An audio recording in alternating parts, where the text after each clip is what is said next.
Can you say and spell your name? Cool. Are you Yes. good back Yep. there? Oh, for my. I'm just kidding. Yes. No, I will say and spell my name. Oh, okay. Yeah. I'm Brian Steele, BRIAN STEEL. I'm the President of Fraternal Order of Police, Capital City Lodge 9, and I'll let my colleague introduce himself. Brian Toth, Executive Vice President for Fraternal Order of Police. Go ahead. So I got the call. We never. Can you hold on 1 second so we let the card through? Okay. I received a call we never want to get. One of our officers was involved in a police-involved shooting. Immediately went to scene to speak to our officer, one of our SWAT officers, a dedicated officer, highly trained, as you know, our Special Operations Bureau, longtime member. He's okay. Thank God he's okay. When I heard about this case, this was an individual wanted for homicide out of Toledo.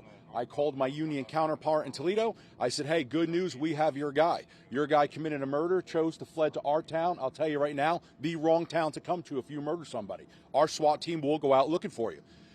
This case is one of the most horrific cases I ever heard. This is a 14-year-old that was murdered, raped, had her hands cut off, and her throat almost cut off. This is an absolute animal that came into our town. I understand some of your editors won't let you print the word animal or view the word animal. If people are more offended to how I'm describing him, how he treated that girl, that's on them, not on me. Again, I'm glad our officers are okay. Our SWAT are the best of the best. We just send a message. You murder somebody, do not come to this town.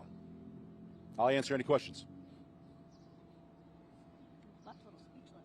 Yeah, I usually do that. Do you know anything about what led up to the shooting?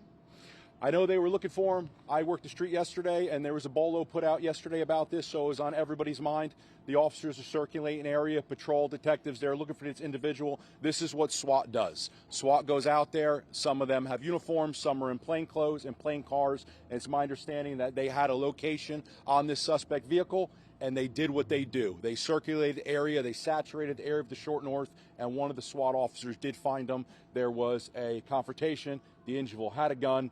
You pull a gun on his officers. We've said many times, this is the outcome you could expect. The officers shot him. It's my understanding he is in a local hospital right now. Did they fire back? I do not know if he fired back. I just know a gun was recovered from the scene. Brian, can you talk about, you mentioned how obviously how dangerous this suspect was, how relieved you are that none of your officers or any of the nearby neighbors 100%. were injured given what it could have been? It's my understanding this individual might have been walking around the short north area all night.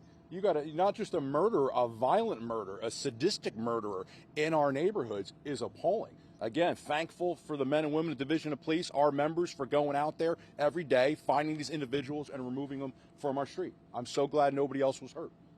What's the connection to this area? Does he have any connection to this area? That I don't know. We'll defer that to the Toledo investigators. Okay. And are you able to confirm the suspect's name? I do not. I cannot. No, I'll defer to the division to his name.